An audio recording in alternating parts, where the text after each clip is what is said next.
কী হয়েছে, চাকরির জন্য টেনশন? আরে ওসব টেনশন করে কিচ্ছু হবে না, আমি বলছি, আমি তোমাদেরকে কথা দিচ্ছি, 1 বছরের মধ্যে তোমরা সবাই চাকরি পাবে। যারা যারা চাকরি খুঁজছো তারা 1 বছরের মধ্যে চাকরি পাবে। আরে ভাই, আমি ইনস্টাগ্রামে দেখেছি, আমি কোনো এখানে খবরের চ্যানেল থেকে দেখিনি যে দোগলাবাজি কথাবার্তা বলছে। আমি ইনস্টাগ্রামে দেখছি লাখ লাখ কোম্পানি তৈরি হচ্ছে, কে বানাচ্ছে ঠেকুয়া, কে বানাচ্ছে বাংলার নাড়ু, কে বানাচ্ছে আবার আচার। সবাই তৈরি করবে একটা নতুন কোম্পানি যেটা বছরে 1 কোটি টাকা ইনকাম করবে ভাই।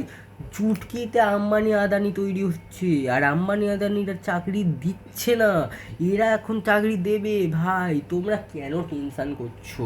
টেনশান করো না, ইনস্টাগ্রাম দেখো, বুঝতে পেরে যাবে কত কোম্পানি তৈরি হচ্ছে।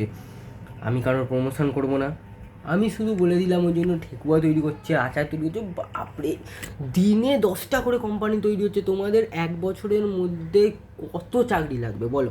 একটা করবে, দুটো করবে, তিনটে করবে, না 5টা করবে? বলো। আমি দায়িত্ব নিচ্ছি না, যারা ফাউন্ডার আছে তারাই দেবে চাকরি তোমাদেরকে। আমরা ভিডিও বানাবো শুধু, ভিডিও বানাবো। এই সোনার চেনের বদলে এরকম চেন পরে থাকবো, ভিডিও বানাবো। তোমরা পড়ো, তোমরা চাকরি পাবে, 1 বছরের মধ্যে চাকরি পাবে, আমি গ্যারেন্টি দিচ্ছি।